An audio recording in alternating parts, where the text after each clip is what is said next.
கொஞ்ச நாளைக்கு முன்னாடி இந்த பிக்கிள் மேக்கிங் வீடியோ வந்து போட்டிருப்பேன் வேல்யூ எடிஷனுக்காக குக்கும்பர்ல இருந்து. பட் உண்மையில அது வந்து இப்போ நல்லா ஃபெர்மெண்ட் ஆயிருச்சு. ஆக்சுவலா சூப்பராகவே இருந்துச்சு. நான் வந்து சாம்பாருக்கு இதை வச்சு சாப்பிட்டேன். உண்மையில நல்லா இருந்துச்சு, பொய் சொல்லல. ஆனா நான் பண்ண ஒரு தப்பு மட்டும் பண்ணிடாதீங்க. என்ன அப்படின்னா, நான் வந்து அதிகமா வந்து இந்த இஞ்சி பூண்டு அப்புறம் இந்த வெங்காயம் போட்டு அரைச்சி வச்சிருந்தேன், பேஸ்ட் அரைச்சி வச்சிருந்தேன். அன்னைக்கு நீங்களே பார்க்கும்போது தெரியும். பட் அதை வந்து இந்த சின்ன கண்டெய்னர்ல இருந்து இவ்வளோண்டு இதுக்கு நிறைய போட்டதுதான் வந்து கொஞ்சம் இதா இருந்துச்சு. தவிர்த்து மற்றபடி சூப்பராகவே இருந்துச்சு. நீங்க போடுறதா அந்த அளவு கம்மி பண்ணிக்கோங்க. அப்புறம் இன்னொரு இது என்னன்னா, இது வந்து நீங்க சாப்பாடு அந்த மாதிரி சாம்பார் அந்த மாதிரி விஷயத்துக்கு இதை வச்சு சாப்பிடலாம், சூப்பராகவே இருக்கு. இன்னொரு இதுதான் அல்டிமேட் என்னன்னா, இது வந்து உங்களுக்கு ஞாபகம் இருக்கும், வினிகர்ல நாங்க வந்து செஞ்சோம். இந்த வினிகர்ல செஞ்சதுல என்னன்னா, நான் வந்து 2 டேபிள் ஸ்பூன் வந்து ஒயிட் சுகர் போட்டிருந்தேன், 2 டேபிள் ஸ்பூன் வந்து சால்ட் போட்டிருந்தேன்.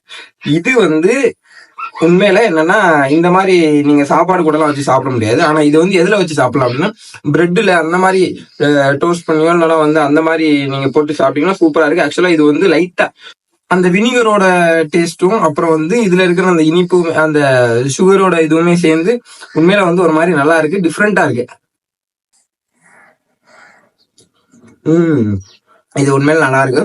அந்த வினிகர் நான் வந்து இன்னுமே கொஞ்சம் குக்கும்பர் வந்து விதை முத்துனது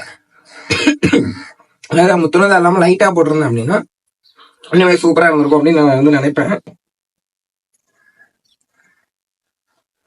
சூப்பரா இருக்கு. நீங்களும் வந்து மறக்காம இந்த மாதிரி இதை வந்து ட்ரை பண்ணி பாருங்க, நல்லா இருக்கும். அப்புறம் வந்து லெமன்ல வந்து வேல்யூ அடிஷன் ப்ராடக்ட் பண்றதை பத்தி ஒருத்தர் கேட்டிருந்தாரு. அவருக்காக வந்து நான் அதோட பிடிஎஃப் வந்து சேவ் பண்ணி வச்சிருக்கேன். நீங்க வந்து என்னை வந்து ஃபாலோ பண்ணிட்டு என்னோட பயோல இருக்க டெலகிராம் சேனல்ல போய் பாத்தீங்கன்னா அதோட லிங்க் வந்து உங்களுக்கு இருக்கும். நீங்க அந்த பிடிஎஃப் போய் பார்த்து அதில் ஏதாவது வேல்யூ அடிஷன் ப்ராடக்ட் உங்களுக்கு செய்யற மாதிரி இருந்ததுன்னா நீங்க வந்து செஞ்சீங்களா. ஆக்சுவலா நாங்களே கூட எங்களோட எஃப்எஸ்என் கோர்ஸ்ல நிறைய மார்மினேட் அதெல்லாம் வந்து பண்ணியிருக்கோம். ஜூஸ் பண்றது இதெல்லாம் இல்லாம கொஞ்சம் வேற வேற இதெல்லாம் வந்து அதுல இருக்கு. அந்த பீல் வச்சு என்னெல்லாம் பண்ண முடியும் அப்படிங்கறதெல்லாம் இருக்கு. ஸோ வேணுங்கிறவங்க அதையும் வந்து யூஸ் பண்ணிக்கோங்க. இதே மாதிரி வேல்யூ அடிஷன் என்ன வேணும்னு சொல்லிட்டு கமெண்ட் பண்ணுங்க, கண்டிப்பா வந்து ட்ரை பண்ணி உங்களுக்காக போடுறேன்.